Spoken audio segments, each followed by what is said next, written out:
You know that feeling when you're sitting in your living room and you just keep inching the TV volume up, like click by click? Oh, yeah. We've all been there. Right.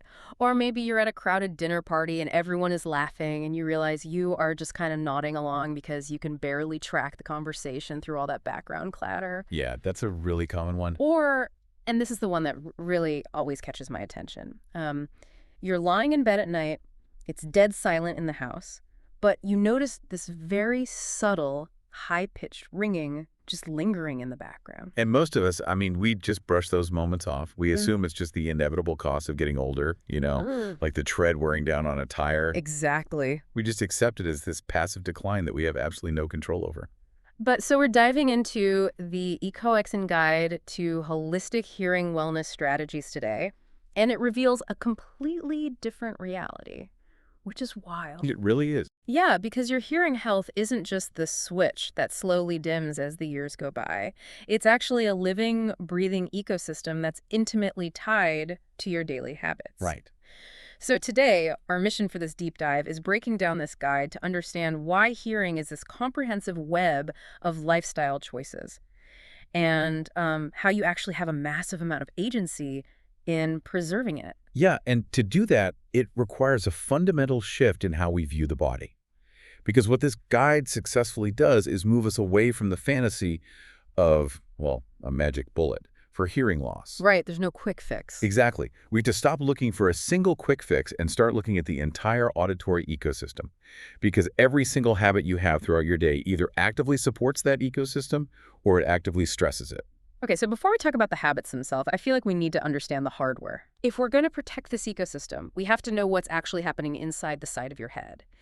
And reading through the source material, I was just struck by how intensely mechanical the biology of hearing really is. Oh, it's an absolute marvel of biological engineering. I mean, to grasp why your daily habits matter, you really have to follow the actual journey of a sound wave. Okay, take us through it. So, when your friend speaks to you, their voice doesn't just enter your ear and magically register in your mind. It starts as a physical change in air pressure. Literally just air moving. Yeah, exactly. Those invisible waves travel down your ear canal, and they hit the eardrum, physically vibrating it. Like beating a drum skin. Exactly like that. And those vibrations are then picked up by 3 microscopic bones in your middle ear. Wait, those are the really famous tiny ones, right? Yeah, the smallest bones in the human body. Yeah. And they act as a lever system to amplify that vibration and push it into the inner ear, specifically into a snail-shaped organ called the cochlea. And this is where the translation happens, right? Yes. So the cochlea is actually filled with fluid. And when those tiny bones push against it, they create microscopic waves in that fluid. Oh, wow. So it's a liquid environment in there. It is. And lining the inside of the cochlea are thousands of tiny, highly specialized structures called stereocilia, or hair cells. Okay, hair cells. Got it. Right. And as the fluid waves wash over them, these hair cells bend. And that physical bending action is the trigger. It takes that mechanical energy and instantly converts it into an electrical signal. That is insane. It's amazing. And then that electrical impulse is fired down your auditory nerve straight to the brain, which has to instantly decode it as, a friend's laugh, a car horn, or just the wind. Thinking about this complex relay race, an analogy came to mind while I was reading. Oh, let's hear it. So the ear itself, like the eardrum, the bones, the cochlea, is essentially just a highly complex telecommunications antenna. Oh, I like that. Right. It captures a signal from the environment, translates it, and runs it down the wire. But your brain is the actual television decoding the raw data into a picture you can actually understand. That is spot on. The ear is the hardware capturing the raw data, and the brain is the master processor. And what becomes immediately clear when you look at that entire biological journey is just how fragile the infrastructure is. Yeah, there are so many moving parts. Exactly. To keep the antenna and the television communicating seamlessly, you rely on healthy circulation, highly specific cellular health, efficient nerve function, and, like we said, incredibly delicate physical structures. Which brings us directly to the core premise of the ECHOXEN guide. You cannot separate the ear from the rest of the body. No, you really can't. Because if the antenna and the television rely on your circulatory and nervous systems to function, then supporting your hearing means supporting your overall full body wellness. Right. Because multiple body systems are carrying the load here, the strategy has to be multi-angled. You have to actively maintain the entire biological network. Well, if we're going to maintain a network, it needs fuel. And according to the source material, that fuel starts with a concept that, honestly, completely caught me off guard. Which was? Nutrition. I mean, I understand eating a bowl of leafy greens for my heart health or to keep my cholesterol down, but for my ears? How in the world does a spinach salad help me hear the TV better? That sounds totally disconnected, right? Until you look at the cellular level. Okay, lay it on me. So remember those delicate hair cells inside the fluid of the cochlea? Yeah, the one's getting bent by the fluid wave. Exactly. They are working constantly. Even when you're sleeping, your ears are technically on, monitoring the environment. And because they're always working, those highly specialized cells have an incredibly high metabolic rate. Meaning they burn through energy fast. Yes, they require a massive, steady supply of nutrients and oxygen just to survive. The guide uses the term oxidative stress repeatedly when talking about this process. What does that actually mean in the context of the inner ear? Think of oxidative stress like the exhaust coming out of a car engine. Okay. When those inner ear cells work hard to convert sound waves into electrical signals, they generate metabolic waste products called free radicals. Basically cellular exhaust. Right. And in a healthy system, your body cleans up this exhaust. But if you're exposed to loud noises or have a poor diet, the cells go into overdrive, producing way too many free radicals. And those are bad, I'm assuming. Very bad. These molecules are unstable and toxic. If they sit there, they will literally attack and destroy those delicate hair cells. Oh, wow. And once those hair cells are destroyed, they don't grow back, do they? No, they don't. Once they're gone, they're gone. So the nutrition part is really about sending in the cleanup crew. Exactly. That is where antioxidants come in. Antioxidants act like biological sponges, just soaking up those toxic free radicals before they can damage the tissue. Okay, that makes so much sense now. Yeah, and the guide highlights vitamin C as a primary antioxidant that supports cellular health throughout the auditory system. Then you also have vitamin E, which is crucial for maintaining healthy circulation and adding another layer of protection against that oxidative exhaust. Okay, I'm looking at the rest of this micronutrient list here from the notes. Zinc, magnesium, B vitamins. I mean, it reads a bit like an immune-boosting cold remedy. Yeah. What are these doing for the auditory pathway specifically? Well, zinc is heavily involved in immune function and overall tissue resilience. Makes sense. And magnesium is fascinating because it specifically supports nerve function. It helps protect the nerves from environmental stressors, almost acting as a buffer against loud noises. Huh, a buffer against noise. That's really cool. Yeah. And the B vitamins, they're the energy providers. They contribute to cellular energy metabolism and maintain the health of the nervous system. Which is essentially the power grid carrying the signal from your ear to your brain. So to build up this cleanup crew and power grid, the ECHOXEN guide recommends a highly targeted, hearing-friendly diet. So we're talking citrus fruits for the vitamin C, nuts, seeds, and fatty fish for the vitamin E and healthy fats. Yep. Whole grains, beans, legumes, and those dark leafy green vegetables to get the magnesium and B vitamins. But the time frame is critical to understand here. Yeah. You cannot just eat a plate of salmon on a Tuesday and expect to hear a pin drop on Wednesday. Right. It's not medicine. No, nutrition is foundational. It's about consistently providing the biological systems with the raw materials they need to keep the auditory machinery running over years and decades. Yeah, well, having the raw materials is one thing, but they're useless if they just sit in your stomach. Exactly. You have to deliver that fuel all the way up to the inner ear. And that introduces the second habit from the guide, which is regular physical activity, which, again, feels like a massive leap. I mean, I am not doing bicep curls to strengthen my eardrums. No, you definitely aren't. You aren't strengthening the ear itself, but you are maintaining the delivery highway. The inner ear is an isolated environment. The cochlea relies entirely on a microscopic network of blood vessels to deliver the oxygen and all those vitamins we just discussed.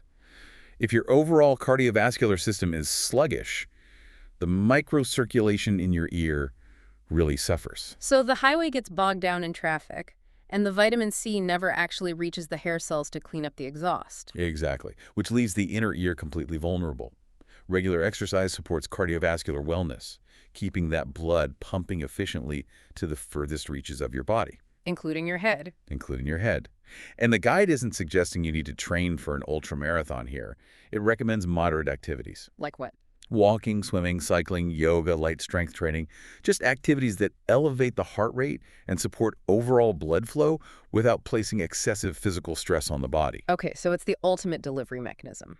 So we're fueling the antenna with a nutrient-rich diet, and we're keeping the delivery highways wide open with a daily walk or a swim. But all of that beautiful biological hardware is going to be completely useless if we're simultaneously blasting it to pieces from the outside. Yeah, we have to talk about protection. Right. This is where we confront the reality of our modern auditory environment. Because across the board, the most universally emphasized strategy for hearing wellness in this guide is protecting the physical structures from excessive noise exposure. Definitely. And the guide lists the common culprits, and they're just embedded in everyday life. We aren't just talking about standing in the front row at a stadium rock concert. No, not at all. It's using a circular saw in the garage, firing up the leaf blower on a Saturday morning, or walking past a jackhammer on a construction site. But let's go back to those hair cells in the cochlea for a second. When we talk about noise damage, what is actually physically breaking in there? Okay, so imagine those hair cells as a lush field of grass. Normal, everyday sounds like a conversation or rustling leaves. They're like a gentle breeze. Yeah. The grass bends down and then it springs right back up. Okay, nice and easy. But a sudden explosive noise or sustained loud noise over time, that is like driving a heavy tractor over that field. Oh, man. Yeah, the grass is violently flattened, the stalks snap, and they will never stand up again. Loud sounds place massive mechanical shearing stress on the inner ear. Well, the tractor metaphor perfectly frames the danger of the biggest culprit mentioned in the guide, which is high-volume headphones. Oh, yes. I mean, we are living in an era where people walk around all day piping loud, compressed audio directly into their ear canals, or essentially driving tractors over our grass for hours at a time. It is an entirely new phenomenon in human history to have that kind of constant, direct, high-decibel exposure. And if it isn't managed, the mechanical wear and tear is just devastating. But the guide actually offers a surprisingly simple defense mechanism that gave me a total aha moment when I read it. They call it the 60-60 rule for headphones. Have you come across this metric? Oh, absolutely. Yeah. It is one of the most effective behavioral benchmarks you can adopt. Yeah. So the rule is incredibly straightforward. You listen at no more than 60% of your device's maximum volume for no longer than 60 minutes at a time. It's brilliant. I love this because it operates like a speed limit for your eardrums. When you're driving down the highway, the speed limit keeps you from overheating your engine or losing control. The 60-60 rule is an easy, memorable boundary to prevent long-term mechanical breakdown. A speed limit for the eardrums is the perfect way to conceptualize it. And it scales up to other protective habits the guide outlines too. Like what else? Well, if you know you're going into a loud environment, mowing the lawn, attending a concert, you put on earmuffs or high-fidelity earplugs. Right, just physically block it. Yeah. And you intentionally take listening breaks throughout the day. Spend time in quiet rooms to let the system rest and clear out that oxidative exhaust we talked about. Or, simplest of all, you just move away from the source. Just walk away. Exactly. If someone fires up a leaf blower across the street, Yep. you are actively reducing the physical burden on the antenna. Okay, so noise protection saves the physical antenna from getting smashed. But that only solves half the equation. What protects the television? Like, how do we support the brain's ability to decode those electrical signals once they finally arrive? Which brings us to the master processor and the massive role that sleep plays in hearing. This is where the science of hearing truly proves how holistic the body is, because we're culturally conditioned to view sleep purely as a tool for physical recovery, right? Yeah, resting our joints and muscles. Exactly. But sleep is actually the primary recovery tool for cognitive function. And because hearing ultimately depends on how your brain's auditory cortex processes and interprets signals, the quality of your sleep directly dictates how effectively that information is decoded. The ECHOXEN guide really dives into this concept of mental fatigue. When you don't sleep well, your cognitive load capacity just drops. Your concentration plummets. Big down. You perceive everyday stress more acutely, and suddenly it becomes physically harder to focus on a conversation in a crowded room. Right, because your brain is losing the ability to separate the signal from the noise. When you're well rested, your brain acts as an incredibly sophisticated filter, basically tuning out the clattering plates at a restaurant so you can hear the person across the table. But when you're tired... When the processor is lagging from sleep deprivation, that filter completely fails. Everything comes in as equal volume, and it feels chaotic. Which explains why struggling to hear is so exhausting. Your brain is working overtime just to piece the puzzle together. Exactly. The guide outlines very specific habits to optimize this nightly reboot. Maintaining a consistent bedtime to regulate your circadian rhythm, dramatically reducing screen exposure and harsh lights before bed to signal to your brain that it is time to power down. Cutting off caffeine in the late afternoon. Yep, creating a cool, dark environment. Sleep isn't just rest, it's the absolute cornerstone of neurological hearing wellness. Because if the television is malfunctioning, the quality of the antenna really doesn't matter. So true. So we've built the foundation. We have the diet providing the building blocks, the exercise delivering them, the noise protection shielding the hardware, and the sleep rebooting the processor. A very solid ecosystem. But the guide introduces one final puzzle piece to top off this entire system: supplementation. Specifically, they detail a product called ECHOXEN.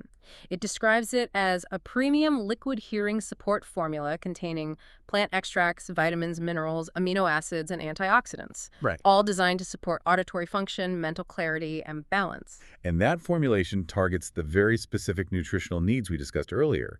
It provides an additional layer of those antioxidants and nerve-supporting minerals. Okay, I have to stop you right there and just push back a little. Go for it. Because my radar always goes off when I see the phrase premium liquid formula. It sounds like we are pivoting straight into magic potion territory. Let's be real here. Can I just take a dropper of this ECHOXEN every morning and, skip the leafy greens and the daily walks? It sounds a lot easier to just buy a supplement and call it a day. You should definitely be skeptical. And the source material is actually very clear on this point. If you are blasting your ears with power tools, eating a diet entirely devoid of nutrients, and running on 4 hours of sleep a night, a liquid vitamin is not going to save your hearing. Right. Supplementation is absolutely not a replacement for the foundational work. It's a complement, not a substitute. Precisely that. The guide positions products like ECHOXEN as the final layer of targeted support for individuals who are already engaged in a broader auditory wellness plan. Ah, okay. It's a way to ensure your body has a surplus of the specific micronutrients, the antioxidants and vitamins required to manage oxidative stress, especially on days when your diet might not be perfectly dialed in. Which happens to all of us. Exactly. And the liquid format is highlighted simply because it offers easy integration into a working routine compared to swallowing multiple pills. But it remains a supporting player to your lifestyle, not the main character. That makes a lot of sense. No single habit works in isolation. Nutrition gives the raw materials. Exercise pumps the blood. Noise protection stops the trauma. Sleep clears the cognitive cache. And supplements provide that extra targeted boost. Perfectly summarized. Which brings us to the most crucial part of this deep dive. How do we actually apply this? How do you take all this information without feeling like you just got handed a medical chore list? That is the danger of health advice, isn't it? It can feel incredibly overwhelming. Totally. But the goal here isn't to adopt a rigid clinical regimen. It's about a mindset shift. It's realizing how much agency you have over your auditory health through tiny, manageable decisions scattered throughout your day. Exactly. It's actually wild how easily this fits into a normal life. You don't have to overhaul everything. You wake up, you drink some water, maybe you have some whole grains, and a piece of fruit for breakfast. If a liquid supplement like ECHOXEN is part of your plan, you take it then. And as you go about your day, you just stay mindful. You take a brisk walk during your lunch break to get the blood flowing. If you put your headphones in for a podcast, you simply check your volume. You enforce that 60-60 speed limit. You walk past a construction site, and instead of just gritting your teeth and bearing the noise, you actively cross the street. You are intentionally protecting the grass in the inner ear. Right. You get home, you eat a dinner with some fatty fish or colorful vegetables, you turn down the ambient noise in the house to let your system relax, and you go to sleep in a dark, cool room to let your brain reboot. None of those individual actions require massive effort. But stacked together, over months and years, they profoundly alter the health of your auditory ecosystem. It's a deeply empowering way to look at something we usually take for granted. Time for the bottom line recap. We've covered a massive amount of ground today. We really have. The core takeaway from the ECHOXEN guide is that your hearing is not a passive victim of time. It is an active biological network that thrives on a multi-angled approach. You fuel it with antioxidants, you deliver that fuel with cardiovascular exercise, you shield the delicate mechanical hardware from loud noises, you process the complex signals with quality sleep, and you can boost the whole operation with targeted supplementation. It is the ultimate holistic system. Caring for your ears forces you to care for your entire body. Before we wrap up, there is a thought that's been lingering in my mind since we discussed sleep, cognitive load, and the brain's role as the master processor. Oh, what's that? Well, the source material makes it abundantly clear that hearing relies heavily on mental bandwidth. When you're fatigued, you cannot separate the signal from the noise. It makes you wonder, if our brains are doing so much of the heavy lifting to decode the sounds around us, how much does our overall daily stress level physically alter our perception of reality? That is a fascinating proposition. If the processor is totally overloaded with anxiety or professional stress, does the audio feed of your life actually get distorted? Right. Do we literally hear the world as louder, harsher, and more chaotic when we're mentally overwhelmed versus when we're at peace? It really makes you think. It's definitely something to mull over the next time you find yourself increasingly irritated by the background noise at a restaurant or struggling to track a conversation. Maybe the room isn't actually that loud. Maybe it's your whole ecosystem asking for a break. Take care of your ears today, everyone, and thanks for joining us on this deep dive.